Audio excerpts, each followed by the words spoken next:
नमस्कार। आज हम एक ऐसी आधुनिक हिंदी हॉरर स्टोरी में गोता लगाने वाले हैं जो सिर्फ एक भूत की कहानी से कहीं कहीं ज्यादा है। ये डर, लालच और एक ऐसे राज की कहानी है जिसका अंत आपको सच में चौंका देगा।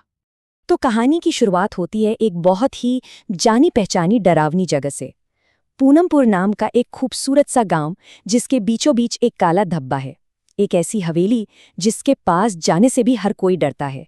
सवाल ये है कि आखिर ऐसा क्या राज था उस हवेली में, ऐसा क्या था जिसने उसे खौफ का दूसरा नाम बना दिया।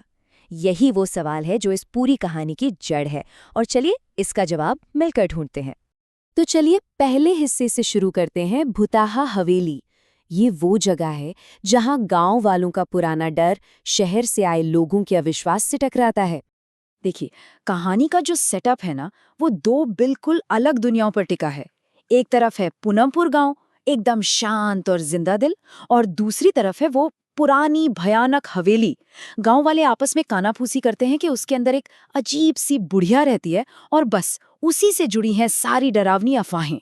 और इसी तनाव भरे माहौल में एंट्री होती है शहर से आए 4 अजनबियों की। राजीव, उसकी पत्नी रिया और उसके भाई रमन और प्रेम। उनके आने से गांव की वो असहज शांति भंग हो जाती है। और वो आकर जो ऐलान करते हैं वो सबके लिए एक झटके जैसा होता है। वो दावा करते हैं कि ये हवेली उनके दादाजी की थी और वो उसे बेचने आए हैं।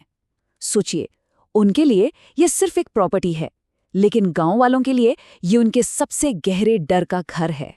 और यहीं हमें 2 दुनियाओं का टकराव साफ साफ दिखता है। गांव वाले उन्हें समझाते हैं, चेतावनी देते हैं कि हवेली में रहने वाली औरत इंसान नहीं है, लेकिन रिया जो शहर की है इस बात पर हंस देती है। कहती है, भूतों से कौन डरता है भला, मैं तो वहां की तस्वीरें इंस्टाग्राम पर डालूंगी। यहीं से अंधविश्वास और मॉडर्न सोच का संघर्ष शुरू होता है। अब चलिए कहानी के अगले पड़ाव पर चलते हैं, खजाने की खोज। यहाँ पर जो जिज्ञासा थी ना, वो बहुत जल्दी एक ज्यादा खतरनाक चीज में बदल जाती है, लालच में। तो होता यह है कि सारी चेतावनियों को नजरअंदाज करके ये चारों हवेली में घुस जाते हैं।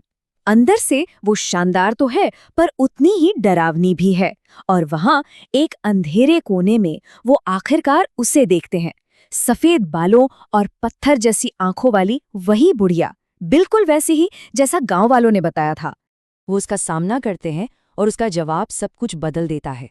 वो कहती है कि वो एक खजाने की रखवाली कर रही है, एक ऐसा खजाना जो उसने सालों पहले इसी हवेली में छिपाया था, पर अब उसे याद नहीं कि कहाँ। बस यही एक लाइन कहानी की पूरी दिशा बदल देती है। सिर्फ एक शब्द, खजाना, और बस सब कुछ बदल गया। डर, भूत, चेतावनियां सब एक पल में गायब, और उनकी जगह ले ली लालच ने, एक ऐसी आग ने जिसने सबको अपनी चपेट में ले लिया। ये खबर तो जंगल की आग की तरह फैलती है। राजीव और उसका परिवार वादा करते हैं कि जो भी मदद करेगा उसे खजाने में हिस्सा मिलेगा, और बस गांव वालों का डर दौलत के लालच में बदल जाता है। वो भूतहा हवेली अचानक पूरे गांव के लिए एक खजाने की खोज का मैदान बन जाती है। और ये हमें कहानी के क्लाइमैक्स पर ले आता है। संदूक में कंकाल। खोज चल रही है और जो मिलने वाला है वो किसी के भी कल्पना से परे है।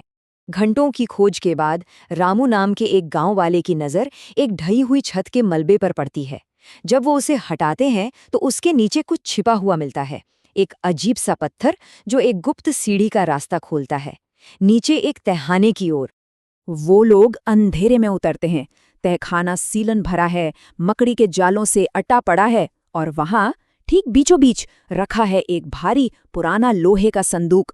सबको लगता है बस यही है, खजाना इसी के अंदर है। माहौल में एक्साइटमेंट अपने चरम पर है। हर कोई इकट्ठा हो गया है, सबके दिमाग में सोना, जवाहरात, दौलत यही सब घूम रहा है। तो क्या था उस संदूक के अंदर? लेकिन वो सोना नहीं था और न ही वो जवाहरात थे। संदूक के अंदर था एक बच्चे का कंकाल। सोने की खोज उन्हें एक छिपी हुई कब्र तक ले आई थी, और अब खोज का ये खौफ एक बहुत गहरी दर्दनाक कहानी में बदल जाता है। हमारे अगले हिस्से में एक माँ की दुखद कहानी। यहाँ हमें उस तथाकथित खजाने के पीछे का असली सच पता चलता है। अब वो बुढ़िया, जिसका नाम गौरी है, अपनी दिल दहला देने वाली कहानी सुनाती है। सब तब शुरू हुआ जब उसने बेटे की जगह एक बेटी को जन्म दिया। इस वजह से उसके पति और ससुर ने उसे धुतकारना शुरू कर दिया। एक वारिस के लिए वो इतने पागल थे कि उसके पति ने एक तांत्रिक की सलाह पर अपनी ही बेटी की बलि दे दी। जब गौरी को इस हैवानियत का पता चला तो वो पूरी तरह बिखर गई। दुख और गुस्से में उसने अपने पति, ससुर और 2 नौकरों को मार डाला। इसके बाद उसका दिमागी संतुलन पूरी तरह बिगड़ चुका था। उसने अपनी बेटी के अवशेषों को उस संदूक में बंद कर दिया और उसे ही अपना अनमोल खजाना मानकर सालों तक उसकी पहरेदारी करती रही। धीरे धीरे अपनी सुध-बुध खोती चली गई।